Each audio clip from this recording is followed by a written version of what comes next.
மத்திய அரசு அறிமுகப்படுத்தியுள்ள விஸ்வகர்மா திட்டம் குலத்தொழிலை ஊக்குவிப்பது போல் உள்ளதாகவும் அதனை அமல்படுத்த முடியாது என தமிழக அரசு கூறியது. இந்நிலையில் கலைஞர் கைவினை திட்டம் மூலம் பிணையில்லா கடன் வழங்கப்படும் என அரசாணை வெளியிடப்பட்டுள்ளது. இதனை காப்பி பேஸ்ட் திட்டம் என விமர்சித்துள்ள தமிழக பாஜக தலைவர் அண்ணாமலை மீம் ஒன்றையும் பகிர்ந்துள்ளார். மண்பாண்டம், நகை, தச்சு தொழில் உள்ளிட்ட பல்வேறு தொழில்களை செய்பவர்களுக்கு பிணையில்லாமல் கடன் வழங்கும் விஸ்வகர்மா திட்டத்தை கடந்த சில நாட்களுக்கு முன்பு பிரதமர் நரேந்திர மோடி அறிமுகப்படுத்தினார். ஆனால் ஏற்கனவே தந்தை செய்த தொழிலை செய்பவர்களுக்கு மட்டுமே கடன் வழங்கப்படும் எனவும் இது குலத்தொழிலை ஊக்குவிப்பது போல் இருக்கும், இத்திட்டம் சமூக நீதிக்கு எதிரானது என தமிழக அரசு எதிர்ப்பு தெரிவித்தது.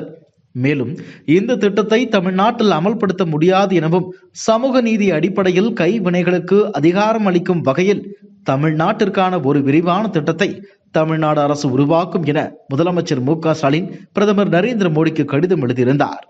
இந்த நிலையில் தமிழ்நாடு அரசின் குழு சிறு மற்றும் நடுத்தர தொழில் நிறுவனம் சார்பில் கலைஞர் கைவினை திட்டம் தமிழ்நாடு அரசின் சார்பில் அறிமுகப்படுத்தப்படும் என்பதற்கான அரசாணை தற்போது வெளியிடப்பட்டிருக்கிறது. இதன் மூலம் 3 லட்சம் ரூபாய் வரை பிணையற்ற கடன் உதவி வழங்கப்படுகிறது. 50,000 வரை மானியமும் 5% வரை வட்டி மானியமும் வழங்கப்படுகிறது. மேலும் திறன் மேம்பாட்டிற்கான சிறப்பு பயிற்சிகளும் அளிக்கப்படுகிறது. எந்த வகுப்பை சேர்ந்த 35 வயது நிரம்பியவர்களும் இதற்கு விண்ணப்பிக்கலாம்.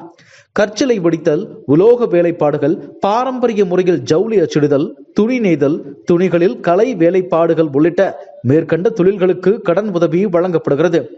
எந்த வகுப்பை சேர்ந்தவர்களாக இருந்தாலும், எந்த தொழில் செய்பவர்களாக இருந்தாலும் தமிழக அரசின் கலைஞர் கைவினை திட்டத்தின் கீழ் விண்ணப்பங்கள் 11/12/2024 முதல் வரவேற்கப்படும் நிலையில் www.msmeonline.tn.gov.in என்ற அதிகாரப்பூர்வ இணையதளத்திலோ அல்லது மாவட்ட தொழில் மையத்தை தொடர்பு கொள்ளலாம் என அறிவிக்கப்பட்டுள்ளது.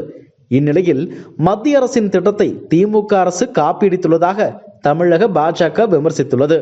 இதற்கிடையே தமிழக அரசின் கலைஞர் கைவினை திட்டத்தை காப்பி பேஸ்ட் திட்டம் என விமர்சித்துள்ளார் தமிழக பாஜக தலைவரான அண்ணாமலை. மேலும் இது தொடர்பாக மீம் ஒன்றையும் பகிர்ந்துள்ளார். இது தொடர்பாக தனது எக்ஸ் பக்கத்தில் பதிவிட்டுள்ள அவர், பிரதம மந்திரி விஸ்வகர்மா திட்டத்தை செயல்படுத்துவதை தடுத்ததால் தமிழக மக்களின் வேதனையை எதிர்கொள்ள முடியாமல் திமுக அரசு விஸ்வகர்மா திட்டத்தின் கட் காப்பி பேஸ்ட் பதிப்பை அதன் ஸ்டிக்கர் ஒட்டி வெளியிட்டுள்ளது. திமுக அரசால் தொடங்கப்பட்ட புதிய திட்டம் சில தகுதி தளர்வுகளுடன் வருகிறது. இது உள்ளூர் திமுக செயல்பாட்டாளர்களுக்கு மட்டுமே சாதகமாக உள்ளது. விஸ்வகர்மா திட்டத்திற்காக தமிழகத்தை சேர்ந்த 8.4 லட்சம் உண்மையான விண்ணப்பதாரர்களுக்கு துரோகம் இழைத்ததன் மூலம் திமுக அரசு அதன் ஸ்பின் ஆஃப் பதிப்பின் மூலம் உள்ளூர் திமுக செயல்பாட்டாளர்களுக்கு 3 லட்சம் வரை பிணையில்லா கடன்களை வழங்கி இலக்கு வைக்கப்பட்ட பயனாளிகளின் மானியங்களின் நோக்கத்தை பரப்புகிறது. முதலமைச்சர் ஸ்டாலின் நோக்கம் இல்லாத அரசியல் அர்த்தமற்றது என்பதை புரிந்து கொள்ள வேண்டும் என்றும் அவர் கூறியுள்ளார். இதுபோன்ற செய்திகளை மேலும் தெரிந்து கொள்ள எங்களது யூடியூப், ஃபேஸ்புக் மற்றும் ட்விட்டர் ஆப்களை சப்ஸ்கிரைப் செய்யவும்.